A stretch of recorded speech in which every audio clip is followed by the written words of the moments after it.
Bismillahirrahmanirrahim. Assalamualaikum warahmatullahi wabarakatuh. Alhamdulillahirabbil alamin. Allahumma shalli ala Muhammad wa ala ali Muhammad. Apa kabar teman-teman semuanya? Bertemu lagi dengan saya di channel Mahfud Hati. Seperti biasa sebelum materi, jangan lupa tuliskan doa terbaik Anda di kolom komentar ya. Apapun yang menjadi hajat Anda, keinginan Anda, impian Anda, tuliskan teman-teman semuanya. Ingin bisa haji, umroh dan lain sebagainya, dan terkhusus kalau Anda ingin hutang lunas ya, tuliskan teman-teman semuanya. Alhamdulillah ya Allah aku sehat, Alhamdulillah ya Allah hutangku lunas dan lain sebagainya. Ya baik teman-teman semuanya, hari ini kita langsung ke materi ya. Kita bahas tentang amalan. Ini amalan banyak sekali yang bertanya ke saya itu tentang amalan, yakni permasalahan hutang. Amalan apa agar hutang bisa cepat lunas? Dan yang bertanya ini sebenarnya bukan 1-2 orang tapi banyak ya. Nah kalau kita bahas masalah amalan ini teman-teman semuanya, sebenarnya nggak ribet ya, dan Anda jangan terlalu dipusingkan yang namanya amalan teman-teman semuanya. Anda jangan terlalu bingung dengan yang namanya amalan. Amalan itu kan banyak, berkali-kali saya sampaikan amalan ini banyak teman-teman semuanya. Ya mulai dari amalan yang ringan sampai dengan amalan yang berat itu ada. Tinggal tergantung bagaimana kita. Tapi fokus Anda itu jangan pada amalannya. Nah di video kali ini tuh saya ingin bahas ya, ingin sampaikan kepada Anda semuanya, masalah yang Anda hadapin itu apapun itu bentuknya ya, termasuk kalau Anda ingin hutang lunas. Ada 3 amalan dahsyat ini yang kalau Anda mengamalkan 3 amalan ini, saya yakin, sangat-sangat yakin ya, masalah Anda akan selesai dan rezeki Anda akan lancar, Anda akan berlimpah, dan terkhusus insya Allah hutang Anda akan lunas teman-teman semuanya. Ini 3 amalan dahsyat ini yang nanti akan saya sampaikan di teman-teman semuanya ini, Masya Allah luar biasa. Tinggal tergantung bagaimana kita mengistiqomahkan amalan ini saja. Dan amalan ini juga tidak keluar dari syariat Islam, artinya justru dianjurkan oleh Allah Subhanahu wa Ta'ala ya. Dan banyak banget mereka yang mengamalkan di 3 amalan ini secara istiqomah, kehidupannya berubah drastis. Dari segi ekonomi, kemudian dari segi karir, dari segi usaha, bahkan dari segi masalah-masalah yang dihadapi itu semuanya tuntas. Apakah masalah rezeki, masalah pekerjaan, masalah jodoh, masalah terkhusus masalah hutang, semuanya selesai. Hutangnya lunas, rezekinya mudah, karirnya mudah, derajatnya diangkat gitu ya, solusi diberikan, rezeki dilancarkan. Ada 3 amalan teman-teman saya, maka tonton video ini sampai akhir, nanti saya akan share ya buat teman-teman saya, dan semoga bisa diamalkan. Bukan hanya Anda yang mengamalkan, tapi saya juga mengamalkan. Ini 3 amalan ini sangat dahsyat teman-teman semuanya. Tapi sebelum saya share ya tentang 3 amalan ini, perlu dipahami teman-teman semuanya bahwa keberhasilan dari sebuah amalan itu cuma 1 kuncinya, apa itu? Istiqomah. Ketika kita bisa istiqomah dalam hal amalan, sebenarnya bukan hanya dalam hal amalan aja, apapun itu ya, demi tujuan kita gitu ya. Misalnya ada yang jadi seorang di sekolah misalnya ingin jadi juara, pastinya kan dia belajar terus menerus secara konsisten, secara istiqomah, insya Allah dia akan bisa meraih itu. Nah sama halnya dengan di amalan teman-teman, kuncinya itu adalah ada pada keistiqomahan kita. Seperti saya katakan di awal tadi, bahwa Anda jangan terlalu dipusingkan dengan yang namanya amalan. Amalan itu banyak, dan seringkali yang bertanya ke saya itu begini, Pak, saya sudah mengamalkan banyak amalan tapi kok belum ada perubahannya, kok rezeki saya nggak berubah, terus hutang saya nggak lunas, sudah justru makin banyak. Anda jangan berpikirnya seperti itu.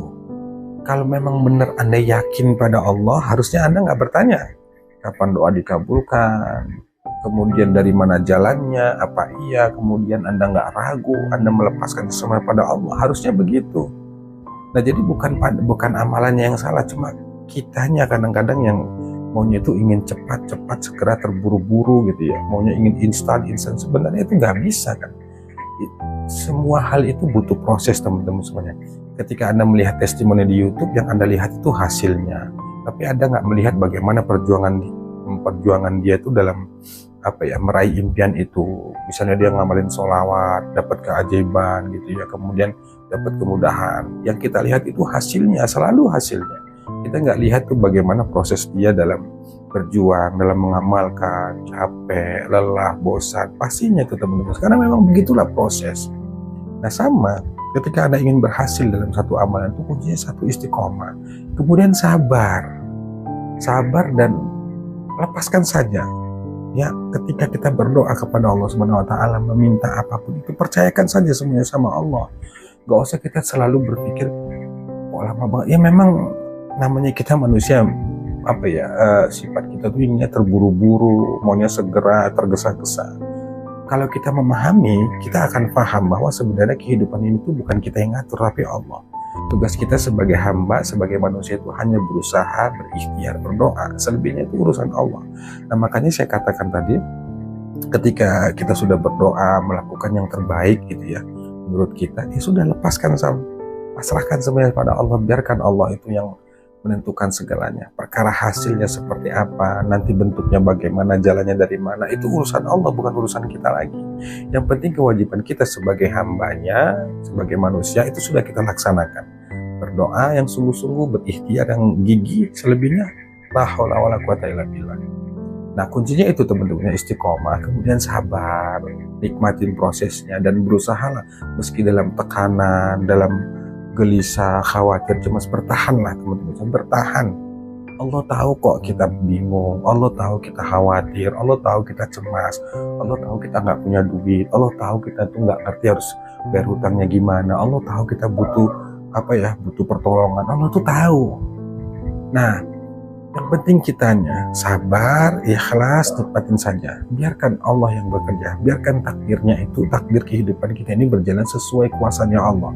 Dan Allah itu maha tahu segalanya, yang terbaik untuk diri kita. Mungkin menurut kita dengan hutang kita cepat lunas, hidup kita akan tenang, hidup kita akan bahagia, kita pun akan akan nyaman lah gitu. Belum tentu, itu menurut kita. Menurut Allah belum tentu. Nah sesuatu hal apapun di dunia ini itu Allah yang lebih tahu dari diri kita. Menurut kita baik, belum tentu menurut Allah baik. Dan sebaliknya, menurut kita nggak baik, menurut Allah bisa jadi itu baik. Nah makanya disitulah saya katakan tadi bahwa manusia itu nggak punya kuasa sama sekali untuk menentukan apapun. Nggak bisa teman-teman. Tetap pada akhirnya itu adalah penentunya adalah Allah Subhanahu Wa Taala, karena hanya Allah yang memiliki kekuasaan langit dan bumi. Nah baik teman-teman semuanya, sekarang kita masuk pada 3 amalan itu. Ada 3 amalan teman-teman semuanya. Nah kita sama-sama amalkan 3 amalan ini ya teman-teman. Insya Allah 3 amalan dahsyat ini kalau diamalkan, dirutinkan, insya Allah masalah yang Anda hadapin apapun itu akan selesai. Hidup akan mudah, barokah, berlimpah, kaya, insya Allah hutang diluaskan. 1, yang pertama apa? Sederhana teman-teman semuanya. Amalan pertama, banyakin istighfar. Banyakin istighfar teman-teman semuanya. Manfaat istighfar itu luar biasa. Luar biasa. Banyak hadis-hadis yang menjelaskan tentang keutamaan istighfar. Nah simpelnya begini, nanti takut kepanjangan waktu ya. Simpelnya begini, ketika seseorang itu mendawamkan atau mengistiqomahkan, selalu mendawamkan istighfar, dia beristighfar, minta ampun sama Allah, itu sudah satu peluang yang akan kita dapatkan dari Allah. Apa itu? Ampunan dosa. Nah selalu saya katakan bahwa salah satu sebab sulitnya hidup kita itu karena banyaknya dosa kita. Yang kita butuhkan ketika kita banyak dosa itu adalah ampunan Allah Subhanahu Wa Taala. Nah caranya bagaimana supaya Allah mengampuni? Banyakin istighfar. Ini saya singkat aja ya teman-teman semuanya. Nah sekarang bagaimana cara mengamalkan istighfar? Nah untuk waktu dalam cara pengamalan istighfar ini sebenarnya tidak ada batasan teman-teman semuanya. Bebas dimanapun, kapanpun. Karena perintah Allah itu menganjurkan kita untuk banyak-banyak berzikir kepadanya. Nah kalimat istighfar itu adalah salah satu kalimat zikir yang dianjurkan oleh Allah Subhanahu Wa Taala. Tapi supaya kita lebih tertata lagi dalam mengamalkan istighfar itu, ambillah satu waktu teman-teman semuanya yang Anda khususkan. Anda melakukan istighfar itu sekali duduk dengan kesungguhan hati, dengan benar-benar Anda menghadirkan hati Anda untuk meminta ampun pada Allah. Minta ampun sama Allah. Astagfirullah. Misalnya Anda meluangkan waktu. Sebelum-sebelumnya sudah saya sebutkan ya, Anda bisa meluangkan waktu misalnya habis sholat maghrib, kemudian Anda pulang ke rumah, sholat taubat 2 rakaat, minta ampun sama Allah, kemudian baca istighfar sebanyaknya. Untuk jumlah sebenarnya tidak jadi masalah ya, bukan perkara jumlah teman-teman. Tapi bagaimana ketika kita melakukan istighfar itu hati kita hadir kepada Allah Subhanahu Wa Taala. Kita benar-benar menghadirkan hati kita, benar-benar mohon ampun sama Allah atas dosa yang kita lakukan. Astagfirullahaladzim, astagfirullahaladzim. Lisan kita mengucapkan istighfar, hati kita bicara dalam hati, ya Allah hamba banyak dosa, ya Allah hamba hina, ya Allah maafin hamba, ampuni hamba ya Allah. Itu jauh lebih bagus. Nah, istighfar teman-teman, banyak istighfar. Jumlahnya berapa terserah bebas. Habis sholat istighfar, malam hari istighfar, perbanyak lagi kegiatan istighfar. Itu teman-teman, yang penting banyakin istighfar. Itu amalan yang pertama. Perbanyak istighfar, minta ampun. Ketika Allah sudah ampuni, insya Allah semuanya akan beres. Teman-teman, sebenarnya banyak yang ingin saya sampaikan terkait masalah istighfar ya. Tapi saya singkat aja nih karena nanti waktu ya. Itu amalan pertama. Kemudian amalan yang kedua, perbanyak sholawat teman-teman semuanya. Salah satu manfaat sholawat itu adalah mendapatkan syafaat Nabi Muhammad SAW. Insya Allah ya, kita semua mendapatkan syafaat Nabi Muhammad SAW nanti di akhirat kelak. Tapi hari ini kan kita lagi hidup di dunia ya, masih di dunia, dan syafaat itu bukan hanya di akhirat, di dunia saja insya Allah, di dunia insya Allah kita juga akan dapatkan itu. Syafaat itu pertolongan siapa? Dari Allah Subhanahu Wa Taala. Kita ditolong, kita banyak masalah, berkah dari sholawat kita, Allah berikan pertolongan. Dan salah satu manfaat yang sangat dahsyat itu adalah ketika orang mendawamkan sholawat, insya Allah doanya itu akan mudah terkabul. Jadi mohon maaf ya kalau saya salah, nanti tolong luruskan.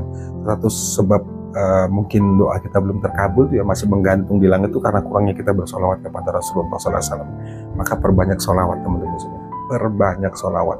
Apakah solawat Jibril, apakah solawat Ibrahimiyah, yang penting solawat. Tapi solawat yang paling abdul itu menurut saya adalah solawat Ibrahimiyah, yang ketika kita baca waktu sholat itu ya, Allahumma sholli ala sayyidina Muhammad wa ala sayyidina Muhammad dan seterusnya. Tapi kalau Anda ingin ngamalin solawat Jibril, emang gua sallallahu ala Muhammad sallallahu ala Muhammad. Jadi fadilah solawat itu luar biasa, dan bentuk solawat itu banyak teman-teman. Yang penting Anda nyaman mengamalkannya, jumlahnya pun silakan bebas. Nah, kalau Anda ingin, pastinya di YouTube ya, pastinya kalau Anda ingin lebih tahu tuh di YouTube banyak tentang manfaat solawat, bahkan mereka testimoni yang mengamalkan solawat itu banyak. Amalkan, bila perlu Anda pakai tasbih digital, Anda targetin dalam satu hari itu Anda ingin berapa kali solawat. Makin banyak solawat yang kita baca, insya Allah hidup kita akan mudah dan akan barokah teman-teman.